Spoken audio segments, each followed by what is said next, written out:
Dès le départ, le Oui. président de la République l'a affirmé, le Premier ministre l'a affirmé. L'application brutale d'un régime universel aurait des conséquences négatives pour le monde des enseignants puisqu'ils ont 9% de prime par rapport à 22%.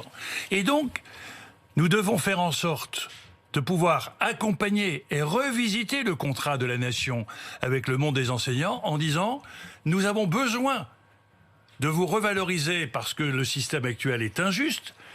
Et tout le système est basé, non pas pour un calcul électoral. Je n'en suis pas là, monsieur Bourdin. Moi, mon idée, c'est les enfants. Mais le président de la République, oui. Attendez. Parce qu'il pense à 2022. Moi, je pense à moi. C'est une réforme essentielle. Attendez, Non. je peux vous Pensez dire- à celles et ceux qui je peux vous- partiront un jour à la je peux vous retraite dire- et qui vont cotiser. Je peux vous dire que vous le connaissez mal.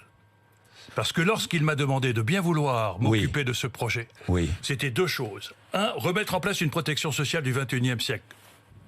À l'identique de ce que le Conseil national de la résistance voulait faire au moment de 45 ans rouge. La deuxième chose, penser aux futures générations. Vous savez, Winston Churchill disait la différence entre un homme politique et un politicien, l'un pense aux élections, l'autre pense aux prochaines générations.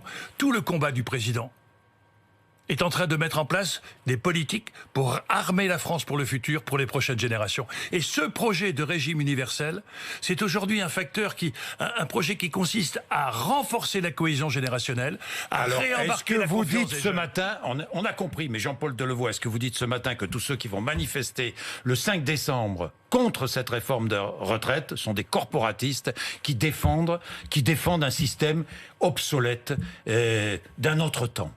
C'est vous du savez- corporatisme ou pas? Vous savez, j'ai dit à M. Martinez, Oui. Je suis Qu'est-ce allé que vous lui faire- avez dit à M. Martinez? je lui ai dit, Oui. c'est très curieux Oui. que j'entends le syndicaliste que vous êtes, Oui.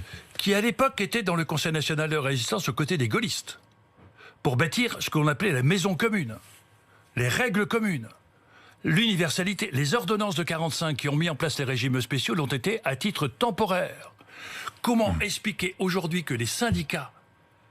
J'ai dit à M. Martinez, j'ai l'impression qu'en vous entendant, le collectiviste c'est moi et le corporatiste c'est vous.